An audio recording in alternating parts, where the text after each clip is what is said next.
노예무역의 역사. 노예무역은 인류 역사에서 가장 오랫동안 이어져 온 비인간적인 강제 노동의 형태로 그 기원은 고대 문명으로 거슬러 올라간다. 수천 년 동안 많은 문명에서 노예제도는 경제적, 사회적 구조의 일부로 존재해왔으며 15세기부터 19세기까지 이루어진 대서양 노예무역은 그 중에서도 가장 광범위하고 잔혹한 형태로 발전했다. 노예무역의 기원과 발전, 대서양 노예무역의 특징과 그 사회적, 경제적, 정치적 영향을 다루며 마지막으로 노예제 폐지 운동과 그 결과를 상세히 설명한다. 하나, 고대와 중세 시대의 노예제. 노예제는 고대 문명에서부터 다양한 형태로 존재했다. 고대 메소포타미아, 이집트, 그리스, 로마 제국은 모두 노예제를 경제와 사회 시스템의 필수 요소로 사용했다. 고대 그리스에서 노예는 주로 전쟁, 포로나 빚을 갚지 못한 사람들이었으며 그들은 농업, 광산 작업, 가사 노동 등에 사용되었다. 로마 제국에서는 노예가 인구의 큰 부분을 차지했고 로마 사회는 노예 노동에 크게 의존했다.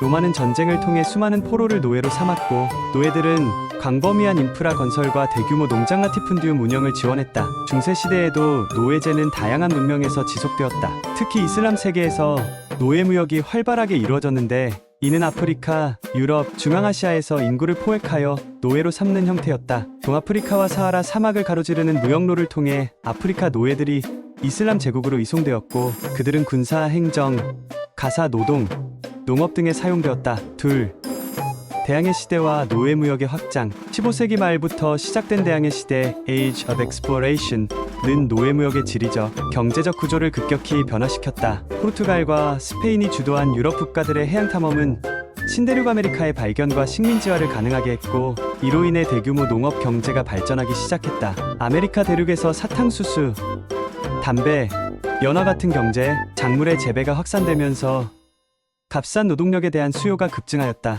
원주민들은 유럽인들이 전파한 질병과 가혹한 노동 환경으로 인해 급격히 감소하였고 이를 대체할 새로운 노동력이 필요하게 되었다. 이 시점에서 유럽은 아프리카 대륙으로 눈을 돌리게 되었다. 포르투갈은 15세기 중반부터 아프리카 서해안을 탐험하며 금과 향신료를 거래하다가 노예무역의 가능성을 발견하였다. 초기에는 아프리카 노예들이 유럽에서 노동력으로 사용되었지만 아메리카 대륙에서 노동력 수요가 증가하면서 대서양을 가로지르는 대규모 인신매매가 시작되었다. 이러한 대서양 노예무역 Transatlantic Slave Trade은 인류 역사에서 가장 광범위하고 조직적인 노예제도의 형태로 자리 잡았다. 셋, 대서양 노예무역의 구조. 삼각무역. 대서양 노예무역은 유럽, 아프리카, 아메리카를 연결하는 삼각무역 Triangular Trade의 형태로 이루어졌다. 이 무역 구조는 각 대륙 간의 상호 의존적인 경제적 체계를 구축하였으며 이를 통해 유럽 국가들은 막대한 부를 축적하였다. 유럽에서 아프리카로, 유럽의 상인들은 아프리카로 총기,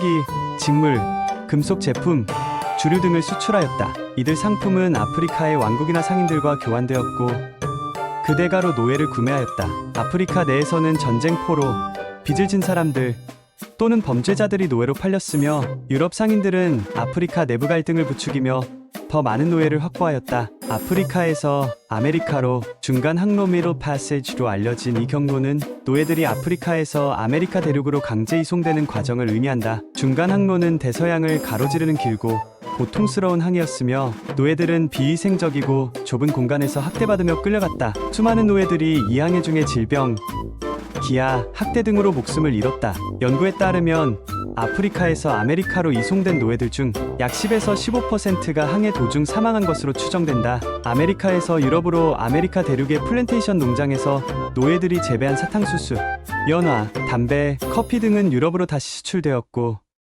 이는 유럽의 경제 성장에 크게 기여하였다. 이 과정에서 유럽 국가들은 막대한 경제적 이익을 얻었으며 특히 영국, 프랑스, 네덜란드와 같은 해양 강국들은 노예무역을 통해 해상 제국을 구축하였다. 넷, 아프리카에서의 노예 조달 과정과 그 영향. 노예무역에서 아프리카는 주로 인력 공급원으로서 기능했다. 유럽 상인들은 아프리카 내륙으로 직접 진입하는 대신 아프리카의 지역 지도자들과 협력하여 노예를 확보하였다. 아프리카 내에서는 전쟁, 내분, 상호 갈등을 통해 포로를 확보하고 이들을 유럽 상인에게 팔았다. 아프리카의 일부 왕국들은 노예무역을 통해 군사적, 경제적 이익을 얻었으며 이 무역에 적극적으로 참여했다. 예를 들어 서아프리카의 다오메이 왕국과 아샨티 왕국은 노예무역을 통해 부를 축적하고 군사력을 강화하였다. 그러나 이러한 경제적 번영은 아프리카 사회에 장기적으로 부정적인 영향을 미쳤다. 노예무역으로 인해 많은 지역에서 심각한 인구 감소가 발생하였으며 이는 노동력 부족과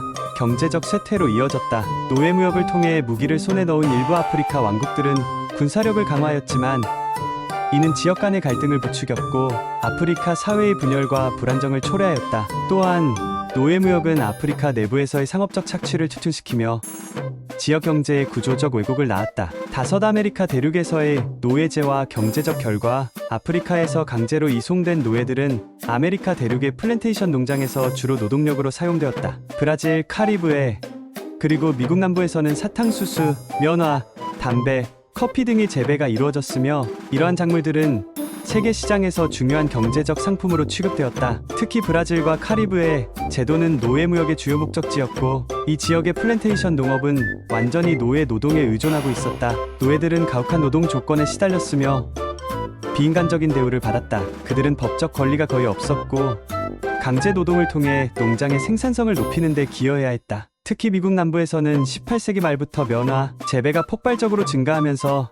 노예 노동에 대한 의존도가 더욱 높아졌다. 이는 미국 남부와 북부 간의 경제적, 사회적 차이를 심화시키며 궁극적으로 남북전쟁의 주요 원인 중 하나가 되었다. 6. 노예제 폐지 운동과 그 후속 결과 18세기 후반부터 유럽과 아메리카 대륙에서는 노예제 폐지 운동이 확산되기 시작했다. 계몽주의 사상과 인권운동이 발달하면서 노예제의 비인간성과 도덕적 문제가 대두되었으며 노예제 폐지를 요구하는 목소리가 점차 커져갔다. 이 운동은 종교적 신념, 인권보호, 그리고 경제적 변화 요구에 의해 촉진되었다. 영국은 1807년에 노예무역을 금지하는 법안을 통과시켰으며 1833년에는 노예제를 전면적으로 폐지하였다. 프랑스는 1848년에 노예제를 폐지하였고 미국에서는 19세기 중반 남북전쟁을 거쳐 1865년 헌법수정 제13조를 통해 노예제가 공식적으로 폐지되었다. 브라질은 노예제를 가장 늦게까지 유지한 나라 중 하나였으며